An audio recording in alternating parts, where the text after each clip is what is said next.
And up until court began addressing Mr. Haston, I think I was prepared to agree to that no contact order being removed, rescinded. However, I feel that Mr. Haston's behavior in court today is aggressive tone of speech, short conversation he had with Ms. Capone. I'm reading between the lines there. I think there's anger issues that run through this that concern the state greatly. We would be opposing the rescission of the no contact order until there are some type of domestic violence classes or beginning of some type of anger management classes in order to address those issues. I understand that Ms. Haston was really hoping to have that rescinded today. I just think that these issues have come up during this hearing, and I just don't feel that it would be providing Ms. Haston with the maximum protection that the law can provide in a domestic violence case. I understand she wants it removed. I just don't think it is appropriate in this situation at this time. So let me hear from Ms. Capone on your behalf, Mr. Haston, and if it's appropriate to hear from you, she'll tell me. So Ms. Capone? Thank you, Your Honor.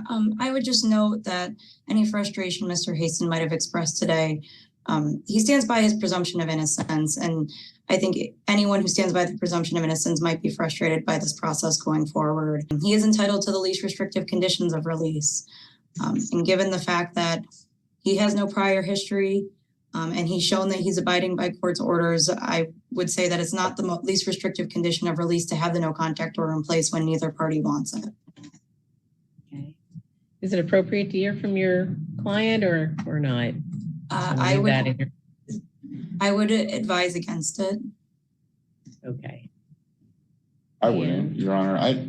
So you're hearing your attorney saying she's not my attorney, though. Well, Thurston County Public Defense, you're right. She's stepping in. Let me just tell you, just slow down. She's trying to protect your rights. Okay. She doesn't want you to say something on a recorded line with the prosecutor sitting right there about this case that might put your defense in trouble. He doesn't even know me to be able to judge what I was feeling right then. Let me ask you. He doesn't even know me. I could see frustration, and I understand. No, because I feel like I should have time to talk to an attorney. Slow down. Okay. I just want to try and protect your rights too, and make sure you don't say something about the case that's going to put you in a bad spot. So I did see you're frustrated, but I understand frustration. I'd be frustrated. You know, your attorney that you deal with is not here. He's sick. He can't be here. They're trying to fill in for you. There's this delay. It's already 10 o'clock. You were supposed to start at 9. That's one part of it. And then on top of it, you're being charged with a crime. I would like to go to my house. That is my house that I paid for. She doesn't pay a dime there. She doesn't have no money coming in. It's my house. I paid for it. I feel like, okay, let's go back 2 months ago when who got arrested for domestic violence and who came down here and begged Mr. Haston, I don't. The charges. Me. Mr. Haston, so, I think we've made a good record for the judge. Just not wanting to, get you into some position that you're saying something that's going to be difficult for your attorneys to unwind. So, all right, so we've made some provisions here in this order. I'm just looking back at Judge Meyer's order, the Hickory Lane, that you can go back there and get some personal belongings, that there's provisions for electronic third party and electronic contact allowed for finances. And in reading the probable cause declaration, I have to agree with Judge Meyer. I'm going to keep this order in effect for now. Without a change. I understand that Ms. Haston has an opinion that she wrote down. I know, Mr. Haston, don't look at her. I'm not. Don't turn and look at me. The order is don't have contact directly or indirectly with Ms. Haston. So fine. Just don't want to run you into trouble because turning around. So when I'm running from her, like when I got released from county jail, and I know Mr. this Haston, already. I would advise you to. Well, you know what? No, let's just.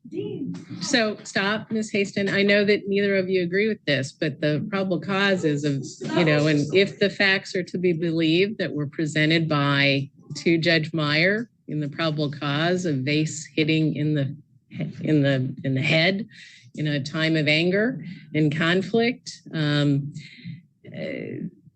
if that's to be believed, and then that's the probable cause, and that's what the court's working off of. So This What order happened prior to doesn't, that the doesn't order matter. doesn't change today. We're gonna set a court date. And in the meantime, you have time to talk to your attorneys at Thurston County Public Defense. Things can be discussed in between that time or at that next court date about this. So, but be sure you're in close contact with your attorneys. They can help you with this.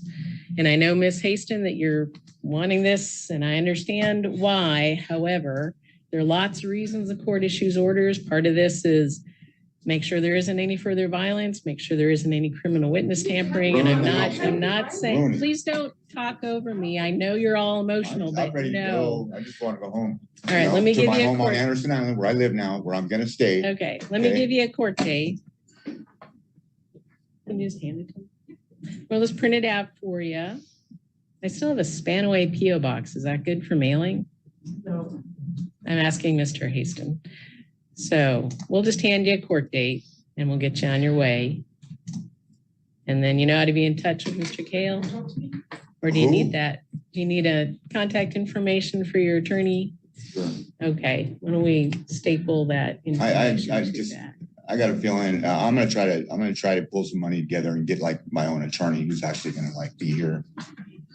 That's up advise to me. you. Just, Well, you know, Get to because them I was sooner than later. blindsided by all this, and then based on what he said right now, I mean, that's not right. I mean, like, you don't even know the situation, but then you got that all like, that's fine, that's fine. if Because you do, I'm not the one crying, she's the one crying. This is hurting her more than it's gonna hurt me, seriously. because if you do I hire can an do without the attorney, drama. I get can them do without on the sooner drama. than later so they can help you out. I'm not the one All who right, gets so out why there. don't I'm you not the come one on who up gets beat here? up. I'm not the one who gets swung on. Well, Mr.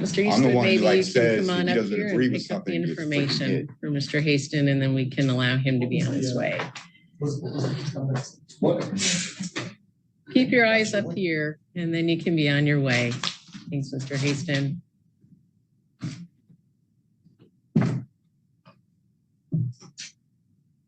And so I'd ask Ms. Haston, you to stay here for about 10 minutes, 10:15, let him clear the area. I'm not taking any further discussion on the case. I know you disagree, and you're free to be in touch with defense and the prosecutor's office, and certainly through Mr. How do I take Montes. care of our house for 5 acres by myself? And I can't help you with all of this. I'm sorry, Ms. Haston, but we're going to move on. Here. Thank you for the So, quick Ms. patience Capone? and helping me navigate the Zoom platform. All right. So, Ms. Capone, any other clients?